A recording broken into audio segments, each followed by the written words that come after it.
We are all on Junior Caminero's home run watch.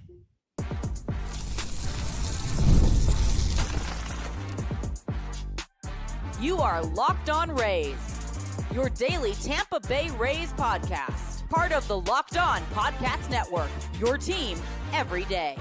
Welcome into the Locked On Rays podcast. Locked On Rays is part of the Locked On Podcast Network, your team every day. And we are Kevin and Ulysses. And we are lifelong Rays fans who've been podcasting about the Tampa Bay Rays since 2019. Later on today's show, we discuss the news that Johnny DeLuca won't be back this season. In a few minutes, we look back at the trade that brought Junior Caminero to Tampa Bay. But to start, Junior is running out of time to break Carlos Pena's single-season home run mark. And we're going to talk about all of that thanks to FanDuel. People, download and download the FanDuel app today. New customers can bet just $5, and if your bet wins, you'll get $300 in bonus bets to use across the app. Download the FanDuel app today. Tick tock, tick tock, tick tock. Junior, yes, the time is ticking away. You have very little time right now to break Carlos Pena's record. Will he or won't he, Kevin?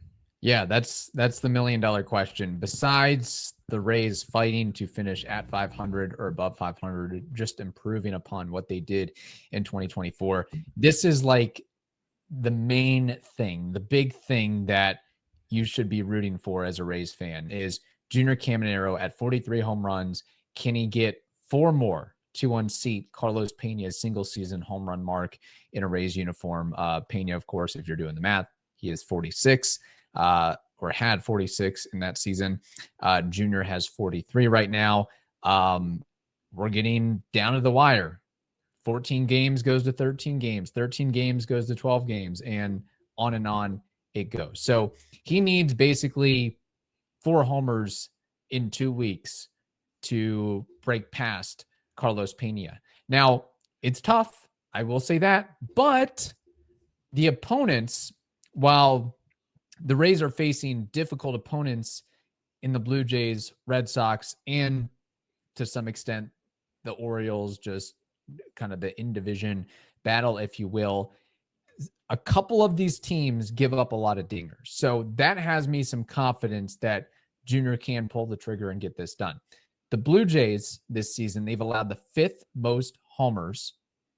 The Orioles this season have allowed the 4th most homers. The Red Sox have not allowed that many homers this year. They are 25th in dingers allowed. And whether it's home or away, it really doesn't matter because Junior Caminero this season has 22 homers at home and 21 away. So I'm really hoping he gets it done. It would be so awesome to see him get it done. And while we're on that topic, before long, we need to start looking at Junior Caminero on the all-time home run leader list for the Rays because he has another season like this or close to as good of a season like this. He'll be number 10 all-time in home runs in a Rays uniform. He'll unseat Randy Arozarena in his 85 home runs that he hit in his time with Tampa Bay. The mark that Junior Caminero is putting together, you can say all the words you want. It's extremely impressive, and I'm betting on it. I'm betting on him to get it done. Hey, he got one the other day against Chicago, straightaway homer. Hey, if you keep feeding him 98 fastballs, middle of the plate, and he keeps launching them to straightaway center, then he'll get this mark. A lot to unpack. So, number one, yes, he's at 43 home runs, but it's most home runs by a player in their age 21 season or younger. The other guy was Eddie Matthews in 1953. People, yeah. Eisenhower was in power. All y'all didn't know that was the answer, but yes, Eisenhower was in power. That's how long it's been. Okay, it is one of the most impressive young power seasons that we have seen in baseball history. So if you add 4 more to that total, yeah, that'd be pretty cool. Eddie Matthews' record was 47. So it's not only the Carlos Pena single season record that he would get if he hits 47, but if he hits 47, then that would be tied first for a guy that was in his 21-year season to have the most home runs like that. It's Really impressive. But first of all, can he do it? I think he has all the talent in the world to do it. 4 home runs in 2 weeks? Yes, absolutely. I love the fact that you're saying that the Blue Jays and the Orioles are teams that are prone to giving up home runs. Yes. Maybe not the Red Sox, but okay. 2 out of 3 we'll take, especially because the Blue Jays are playing both home and away. There's a total of 7 games left for the Blue Jays. So yeah, which, you know, if we're looking at that a little bit deeper, that gives an opportunity to get a full understanding of their pitching staff. And maybe that helps them along the way of, okay, I know what to expect from this starter, this reliever. And he's faced these guys multiple times before. Then again, you know, the other teams have faced Junior Caminero before, so it could even out. But I would think that the more times that a hitter has seen a pitcher, that would work in the hitter's favor. I mean, we all know about the 3 times in the order rule that teams don't like to utilize with their starters. Exactly. No, I like that. I like that point. The 4-game series at the Stein will give him just ample information for the Toronto trip. Now, the last thing you mentioned is really maybe the coolest for Rays fans to think about. The all-time home run list. Mm-hmm. He's at 50 before 2 full seasons. Yes. He has 50 impressive. Total if we go back to what he did before this season. Yes. 50. Okay. Randy Arozarena is at number 10 with 85. Another full season, health included, people. We're going with health. Yeah. A healthy Junior Caminero. Next year, he's already top 10. And not even a discussion, right? Like he 35. I don't see that as ooh, can he hit 35 after hitting 43? He can hit 35 in his sleep now. So number 10, top 10 is there. And when you look at the whole list, it's pretty doable for him to get to Carlos Pena's all-time Rays record of being number 2 in the list at 163, because you start doing the math, Kev, that's 3 full seasons of him just going at this pace. And we've always mentioned he's 21, he's 22. Guys, he's going to get not only physically better, as in he's going to grow into his own body, which should give him a little bit more power, but also he's going to be more cemented in the league. He's going to be able to recognize what pitchers are trying to do to him. The at-bat adjustments will be there, more refined than what they are already. It just, you would have to think 163 for him is incredibly in reach for Junior. Yeah, by the time he's a free agent in 2031, I would think number 2 is for the taking. Now, number 1, Evan Longoria, is 261. That's going to take a long-term contract extension in my mind for Junior to get there. And even if he has a couple of injuries along the way, like after next year, I fully expect him to be on this top 10 list.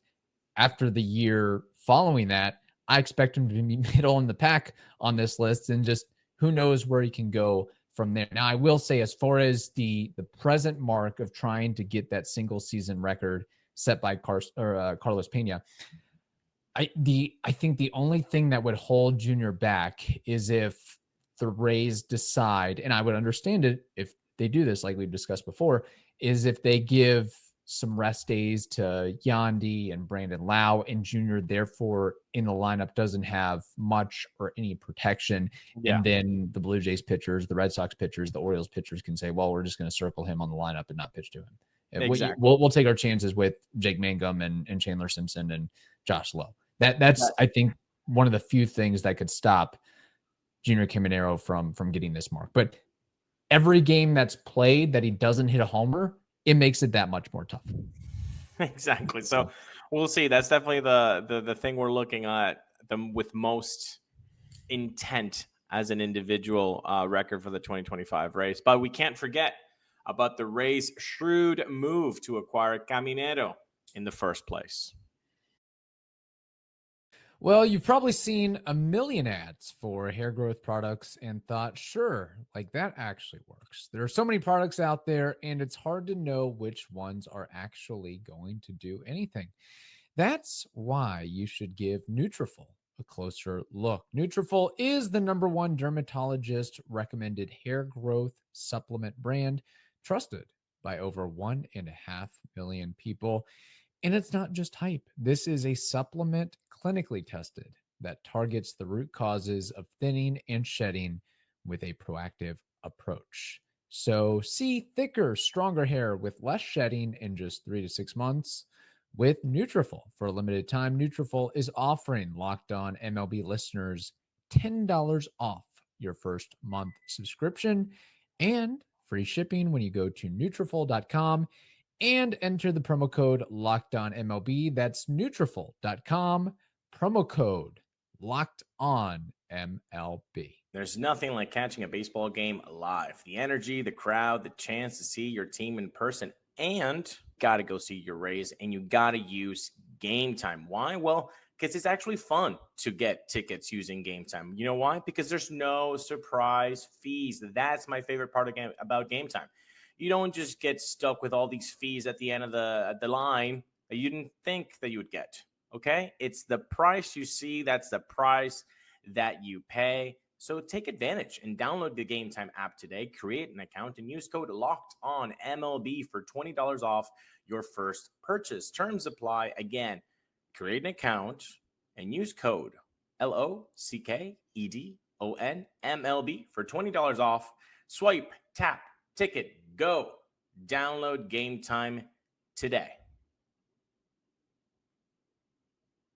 Thank you for joining us on Locked On Rays, part of the Locked On Podcast Network, your team every day. We need to give the Rays credit, Kevin, for acquiring Junior Caminero, because when it was done, he kind of went under the radar. He was an unranked prospect. There wasn't much fanfare. In fact, I think if you were a very big Rays prospect guy at the time, you thought, why are we giving up some starter depth? Tobias Myers could be something that we could utilize. Of course, we know that after the 2021 playoffs, we saw Shane Boss, Drew Rasmussen, Luis Patino not have the best of times starting games or being in those playoff games. We saw Shane McClanahan be utilized in the middle of the games. We were okay, that was a shame.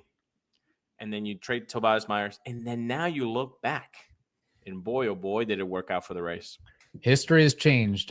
Junior has turned into a monster, and Tobias Myers, has had some dribs and drabs of success. But last I checked, he was actually demoted by Milwaukee and bounced around between a couple of organizations. And this goes to the point of why you can't get obsessed about prospects or prospect hug at the time of a trade, because when you acquired Junior Caminero in November 2021, you hear about a guy who's just 17 years old, but he's not ranked anymore. Well, who's this guy? He's just going to be fodder for the minor leagues. And he's been anything but that. And it's really the classic Rays model of, this is part of the reason why you build up so much pitching depth, whether it's starters or relievers. So you may have an opportunity, because the Rays can't go out in free agency and acquire a 40 homer power bat at a whim. That's just not their MO. So if you're able to get X number of pitchers and you're okay with parting with one or more of them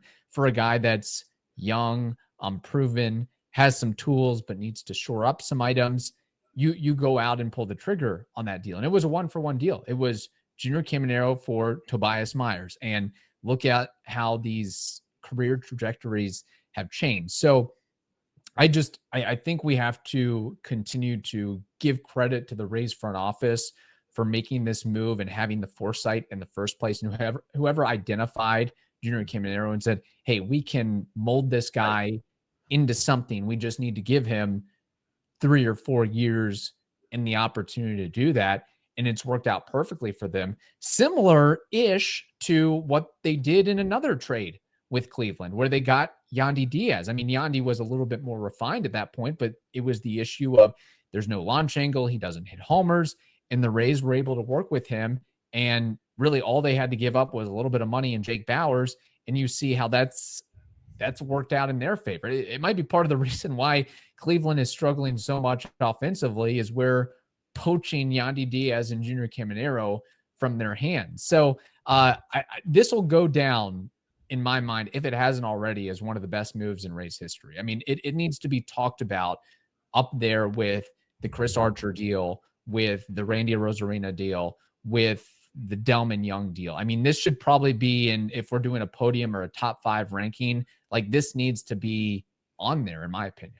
If it's not on the podium in 2025, if Junior has another type season like he does next year, then it's in the podium hands down. Like it needs to be.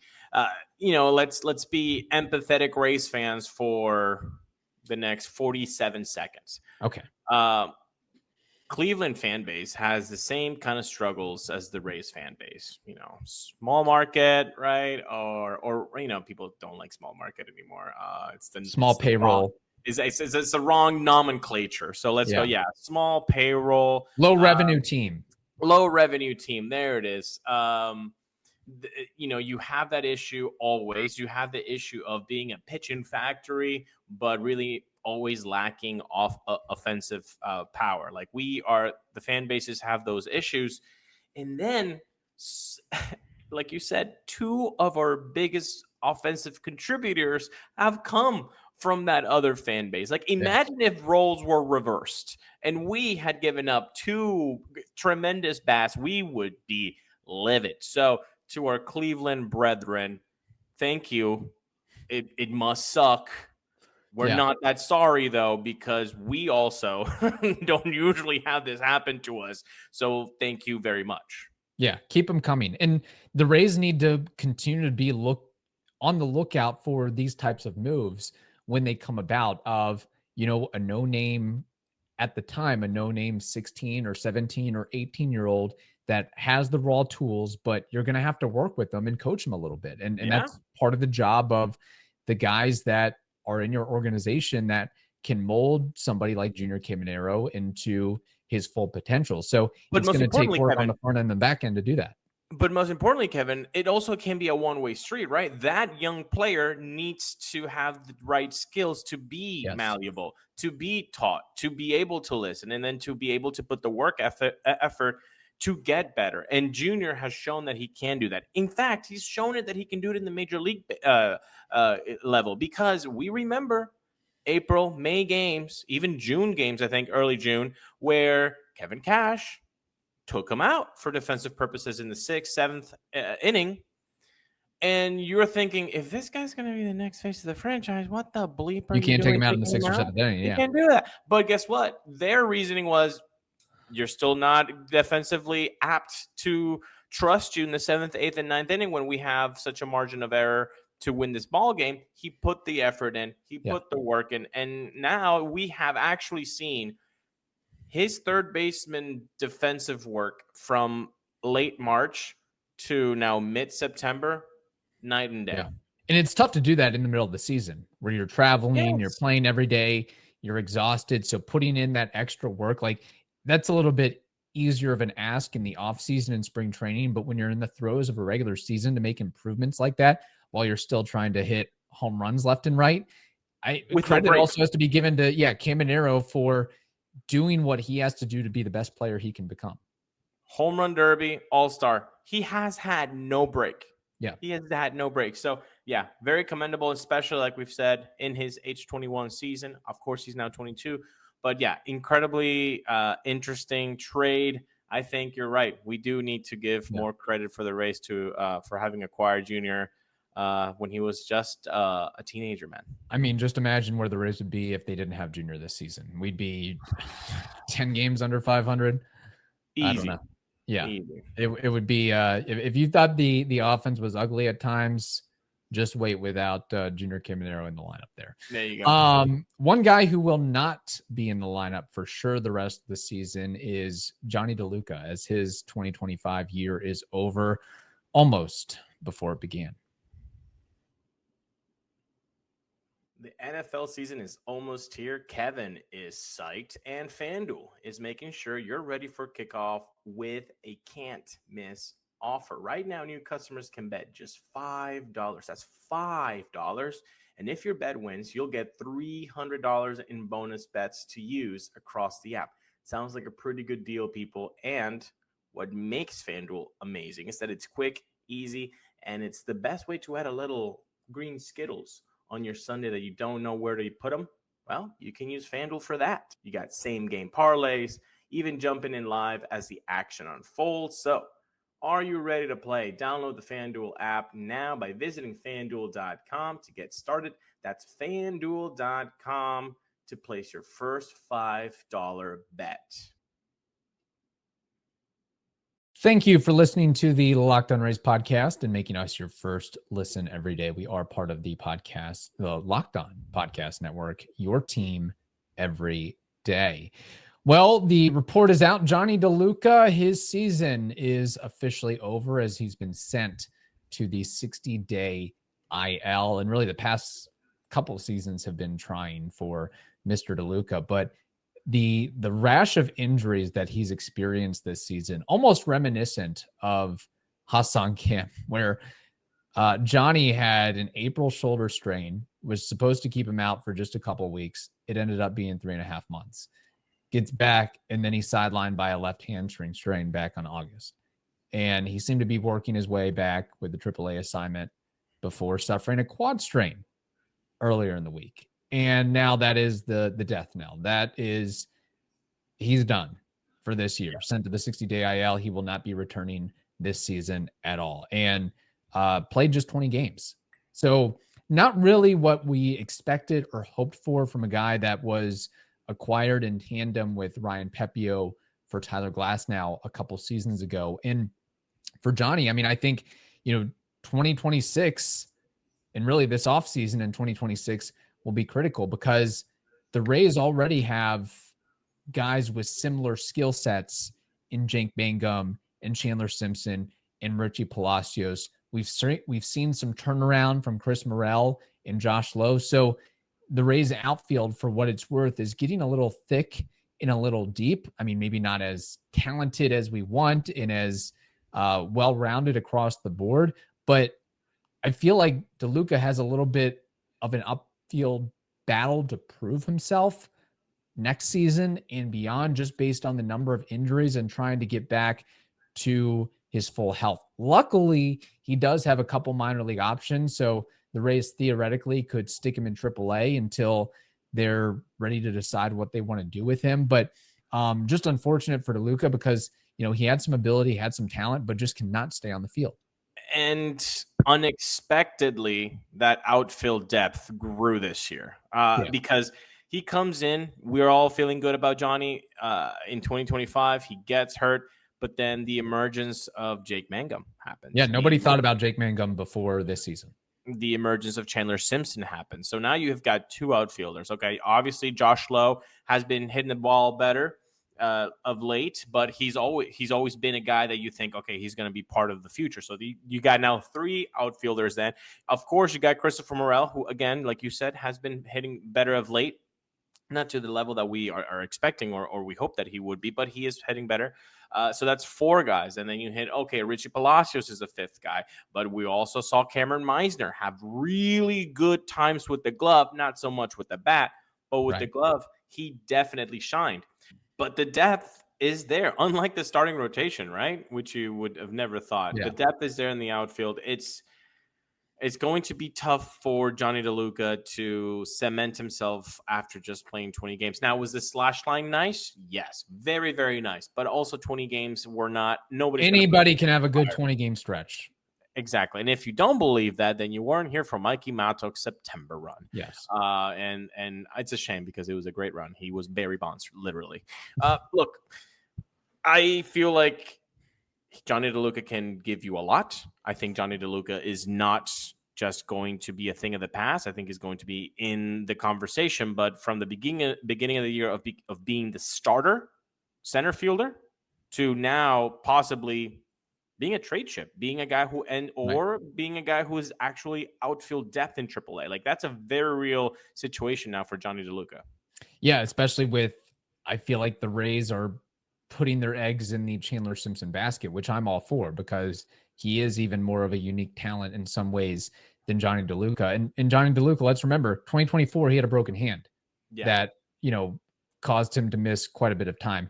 In fact, he was as valuable if we look at WAR in the 20 games in 2025 as he was in the 107 games in 2024. So Look at just that. some food for thought there. But I think he's really going to have to figure it out this offseason and into 2026. I'm not ready to, fully give up on him, but he's got some competition. It's not just, hey, the center field job or one of the outfield jobs is yours. You're going to have to show something that, can give us proof that you can handle it and be a everyday player, a quasi everyday player, just a depth piece going forward. But yeah, it just sucks, when, it just happens. Players get hurt. They get injured sometimes. And that very well could be the case that opens up a lane for Johnny next year is something happens to Mangum, something happens to Simpson, something happens to whomever, and now you're back in the fold again. But I think that we probably, in the couple seasons being with the Rays, that, since being traded from Los Angeles, I think we probably hoped and expected a little bit more than what we've seen. Yeah, the injuries have definitely been an obstacle into seeing what we thought we were going to get from Johnny. We've seen flashes of it, but you're right. It's been, unfortunately, not a lot of playing time for him in 2025, and now a lot of competition for him. So really, the turnaround from being starting center fielder to now maybe being in the shuffle of 6-7 guys, that's a tough thing to understand for Johnny. Yeah, and he's had hamstring issues, quad issues. What are we doing in 2026? Going back to the Trop. Those could be exacerbated a little bit more just based on the nature of the turf. But you know what? If we want to be positively silver lining this to close the show, guess what? The turf is happening, so outfield depth might be really necessary, right? Because if some guys could get hurt, they haven't played at the Trop. Mangum hasn't played there. Simpson hasn't played there. Morel has, but not at the level that he did this year in the outfield. Like, he used to play second base last year too. Josh Lowe is a guy who's prone to injury, so he's going to go back to the turf. It's going to be a trying season, but hopefully Johnny DeLuca is still in the shuffle because we've seen flashes of what he can be, and this year he really did shine. Yeah, I guess when you play at the Trop, it's sort of like starting pitchers. When you think you have enough, get some more. When you think you have enough outfielders, get some more. Exactly. Just to try to make it work and cobble together 162. On that note, we thank you all for listening. We appreciate you. For your second listen, check out the Locked On MLB Game Night show. That is on the Locked On MLB YouTube channel. That is also on all their podcast platforms, so be sure to check it out.